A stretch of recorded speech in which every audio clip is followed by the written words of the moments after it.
अब यहाँ पे तुलसीदास जी ने बड़ा सुंदर चौपाई लिखा है जो कि सबके लिए सोचने योग्य, सबके लिए ज्ञान है। क्या? बड़ अधिकार दक्ष जब पावा, अति अभिमान हृदय तब आवा। बड़ अधिकार दक्ष जब पावा, अति अभिमान हृदय तब आवा। एक हमारे अप्रत्यक्ष गुरु, देखिए जिसका मैंने अभी फोटो लगा रखा है ना, पूज्य राजन जी महाराज। हम अप्रत्यक्ष गुरु क्यों? क्योंकि हमारे प्रत्यक्ष तो नहीं है, लेकिन मैं उनको ही अप्रत्यक्ष गुरु। वैसे तो हमारे गुरु, हमारे महादेव जी हमारे सम्मुख बैठे हुए हैं, हमारे सामने, यही हमारे गुरु हैं। परंतु हमारे अप्रत्यक्ष गुरु राजन जी महाराज हैं। कहते हैं कि अधिकार के पीछे ही, राजन जी महाराज कहते हैं कि अधिकार के पीछे ही अभिमान चलता है। यहाँ पर दक्ष को जब अधिकार प्राप्त होता है तो यहाँ दक्ष जी को जो है अभिमान भी हो जाता है साथ साथ में। और तुलसीदास जी ने लिखा है कि नहीं को अस जन्मा जग माही, प्रभुता पाही प्रभुता पाई जाही मद नाही। क्षमा चाहते हैं। नहीं को अस जन्मा जग माही, प्रभुता पाई जाही मद नाही। ऐसा जगत में किसी ने जन्म नहीं लिया जिनको प्रभुता पाने के बाद अहंकार न हो गया हो। प्रभुता जब मिलती है, अधिकार जब उच्च अधिकार मिलता है, तो वहीं से अहंकार का जो है आना प्रारंभ हो जाता है। मैं तो अपने महादेव से कहती हूँ कि हे महादेव, कभी मुझे अधिकार न दीजिएगा, वैसा कोई चीज ही मत दीजिएगा जिससे कि अहंकार आवे। अगर कुछ देना है तो बस अपने चरणों में स्थान दीजिए। अब यहाँ पे नहीं को अस जन्मा जग माही, तुलसीदास जी कहते हैं कि ऐसा जगत में कोई पैदा नहीं हुआ जिसको अधिकार पाने के बाद, प्रभुता पाने के बाद अहंकार न हो गया हो। नहीं होता है।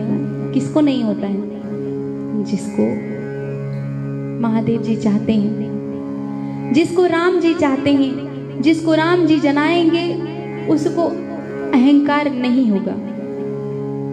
होता क्या है कि हम समझते हैं कि हम कहते हैं, हम बोलते हैं, हम करते हैं, परंतु हम कुछ करते नहीं हैं।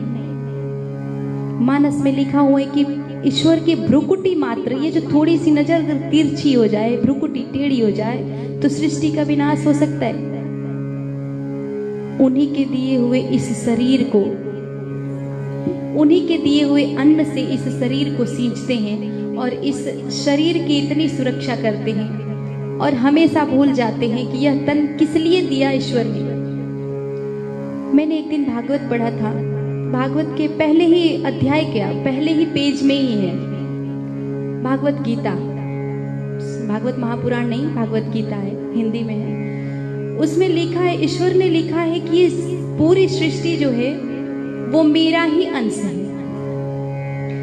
समझाने के लिए उन्होंने कहा है, यह मानस से हट करके थोड़ा सा भागवत में है, समझाने के लिए उन्होंने इस प्रकार बताया है कि जिस प्रकार ये हाथ, पैर, आंखें, पूरा शरीर मिल करके कार्य करता है, किसके लिए? पेट भरने के लिए।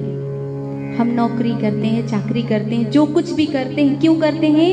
पेट भरने के लिए करते हैं, उधर पेट भरने के लिए। भागवत में लिखा हुआ है कि जिस प्रकार ये सारे शरीर मिल करके ये पेट को भरने के लिए, और जब पेट संतुष्ट रहेगा ना, तभी ये हाथ पैरों में भी ताकत रहेगी। जब अच्छा भोजन करेंगे तभी आंखों की दृष्टि बनी रहेगी। जब अच्छा भोजन करेंगे तभी हाथ में पैरों में ताकत रहेगा, वरना कमजोरी आ जाएगी। यानी ये एक दूसरे के पूरक हैं। गीता में मैंने पढ़ा था, पहले ही पृष्ठ पर है कि ये एक दूसरे के पूरक हैं, कोई पृथक नहीं है। ठीक उसी प्रकार ईश्वर और जीव ये दोनों एक दूसरे के पूरक है। चाहिए क्या कि ये जो शरीर ईश्वर ने दिया है, इससे ईश्वर का कार्य करना चाहिए मनुष्य को, उनके लिए कार्य करना चाहिए। जब ये पेट भरेगा तब हाथ पैर तंदुरुस्त रहेंगे। वैसे ही जब ईश्वर को सब खुश रखेंगे, जब ईश्वर के लिए कार्य करेंगे, तो हम तो स्वयं ही संपन्न रहेंगे। पर इतनी सी बात समझ में आती कहाँ है? आती भी है तो बड़ा विलंब हो जाता है समझने में, तब तक बहुत कुछ खो चुके होते हैं। चलिए कथा को आगे बढ़ाते हैं।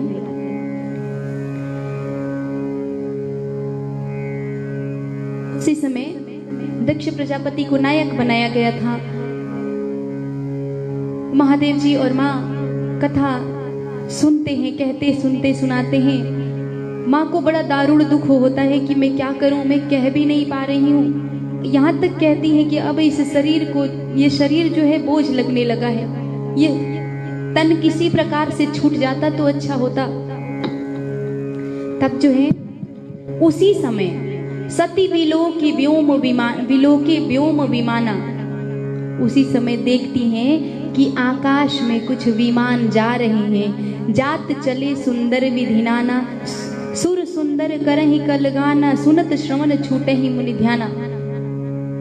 कुछ विमान जो है कि जा रहे हैं, और विमान जब जा रहे हैं माँ का ध्यान गया उधर, और देवताओं की स्त्रियां जो है वो अनेक प्रकार की गाना, सुंदर सुंदर ऐसे गाना गा रही है मानो देवताओं का भी ध्यान टूट जाए, इतने सुंदर गाना गाते हुए जा रहे हैं। माँ सती ने पूछा कि स्वामी प्रभु, ये सब लोग सारे देवता कहाँ जा रहे हैं? तब प्रभु ने बताया, जब पूछे तब शिव कहाहू बखानी। जब माँ ने पूछा है तब शिव जी ने बखान करके कहा कि पिता जाग्ञ सुनी कछु हरसानी, पूछे तब शिव कहाहू बखानी। पूछे तब शिव कहाहू बखानी, पिता यज्ञ सुनि कछु हरसानी। जब प्रभु ने बताया कि आपके पिताजी ने यज्ञ करवाया है, जब माँ सती सुनती हैं कि पिताजी ने यज्ञ करवाया है, तो बड़ा हर्ष आता है मन में, जो है कि प्रसन्नता होती है। आय सुदेहि कछु दिन जाई रहो मिस एहि। अगर मेरे स्वामी अगर मुझे आज्ञा दे देते तो मैं जा करके अपने मायके यानी माता पिता के यहाँ थोड़ा सा घूम आती हो आती। पर संकोच के मारे माँ कहती नहीं, पहले ही गलती कर दी है, कैसे कहें। विचार करते करते डरते डरते पूछती हैं। पति के परित्याग करने पे माँ को दुख तो है ही, कहे ही न निज अपराध बिचारी, पर कुछ बोलती नहीं है अपना अपराध जान करके। फिर सोचते सोचते बोलती हैं कि बोली सती मनोहर वाणी, भय संकोच प्रेम रस सानी। सोचते सोचते फिर भी माँ ने बोला है, कहती हैं, पिता भवन उत्सव परम, जो प्रभु आयसु होय, तो मैं जाऊं कृपायतन, सादर देखन सोए। हे प्रभु, मेरे पिता के घर बहुत बड़ा उत्सव है, यदि अगर आप आज्ञा दे दें तो मैं जा करके हो आऊं मायके से। कहते हैं महादेव जी कहते हैं कि देवी आपकी बात तो सत्य है, जो मेरे मन को भा रही है, कहूँ नीक मोरे हो मन भावा। आपकी बात मुझे अच्छी लगी, आप सही कह रही हैं, परंतु यह अनुचित नहीं नेवत पठावा। परंतु कहीं भी बिना निमंत्रण के जाना उचित नहीं है।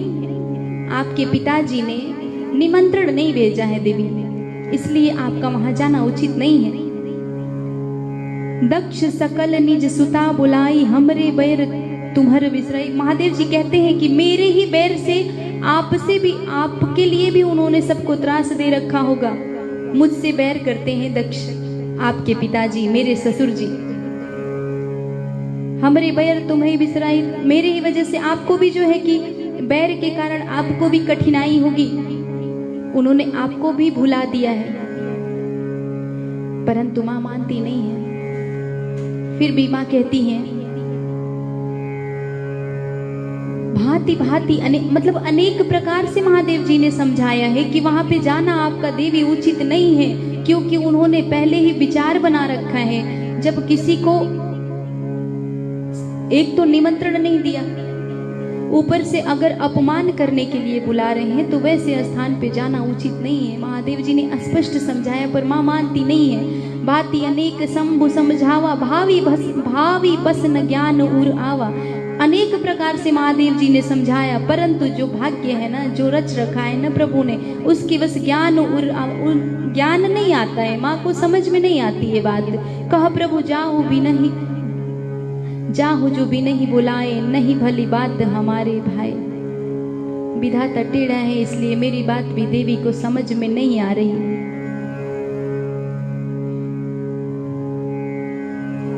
महादेव जी ने कहा, ठीक है देवी, मैं तो नहीं जाऊंगा, अगर आपको जाना ही है तो आप चले जाइए, जा आइए पिताजी के यहाँ से। कहते हैं महादेव जी, ओ मेरी प्यारी सती पीहर, जाओ मती मानो कहना, कि वहाँ जाके लगे ना ठिकाना। क्यों? यज्ञ बाबुल ने तेरे रचाया, उसने पात्र ना हमको बिठाया।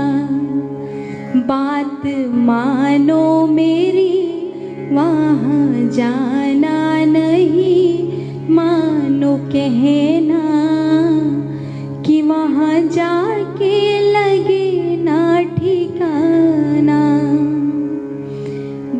महादेव जी अनेक प्रकार से कहते हैं कि देवी सती मत जाइए, वहाँ जाना आपका उचित नहीं है, परंतु माँ तो मानती नहीं है। जब नहीं मानती है तब कही देखा हर जतन बहु, रहे न दक्ष कुमार, दिए मुख्य गण संग तब, विदा किन्न त्रिपुरार। जब माँ नहीं मानती है तो उन्होंने अपने गणों को भेजा, माँ को भेज दिया, गणों के साथ माँ को विदा कर दिया। माँ जाती हैं, पहुंचती हैं पिताजी के घर।